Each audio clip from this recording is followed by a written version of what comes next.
Hi guys! A day in my life as a part-time content creator na wala pang sahod at hindi naman sikat sa social media.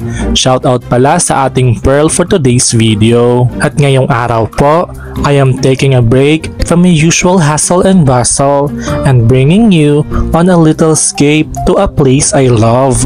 Kung kagaya ko kayo, na nature ang pamparelax after a stressful work natin everyday, yung video na to ay para sa'yo.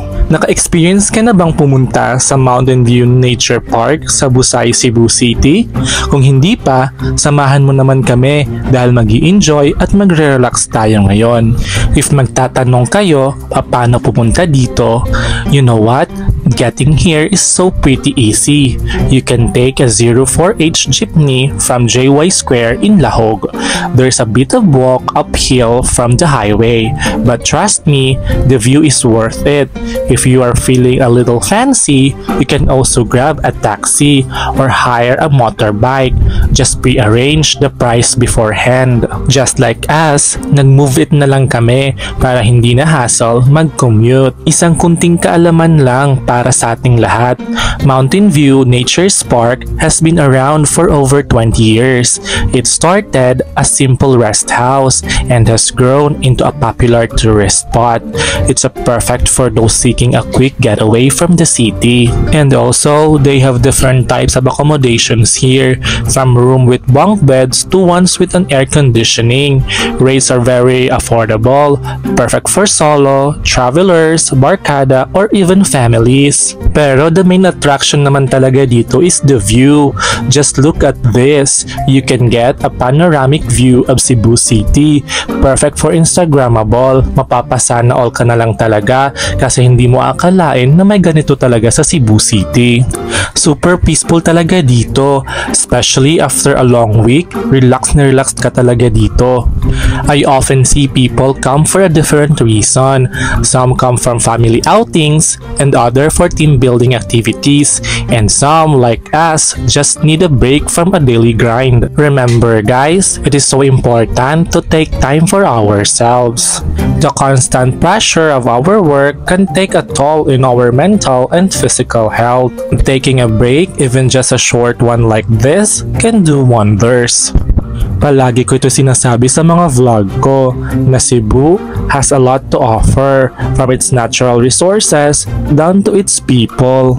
This Mountain View Nature Park, isa rin to sa i-recommend ko. Hindi rin kayo dito magugutom kasi may restaurant sila at coffee shop at resto bar. Open sila daily from 8 AM onwards. Kahit hindi kayo mag-book ng room dito, you can still enjoy the wonders of this nature. Heads up lang po, since this is a mountain view, expect na malamig talaga yung panahon dito. Perfect ngayong summer na super mainit ang temperature natin. Expect din na dadayuhin ito ng mga tao to unwind na rin. If you want naman ng reservation, you can just go to their Facebook page, just search Mountain View Nature Park, Busay, Cebu City. Responsive naman sila para hindi kayo maubusan ng room for the accommodations. Kung sa Siargao may human drone, mayroon din tayo dito sa Mountain View Nature Park. O diba, pauso kami. Sana may music ito, kaso di tayo pinayagan talaga ni Meta na gumamit ng music. Kaya nag voice over na lang ako. Alam ko naman, nasawang-sawa na kayo sa boses ko. Content ko naman to. Char! Yung partner ko pala yung nag-video ng ganyan. Natatawa ako kasi naisip namin na mag-video ng ganito. Hindi pala madali guys, nakakapagod pala maging human drone. Of course, mayroon din siyang entry, hindi yan magpapalugi. Sorry na guys kasi feeling ko nahihilo na kayo sa aming mga video.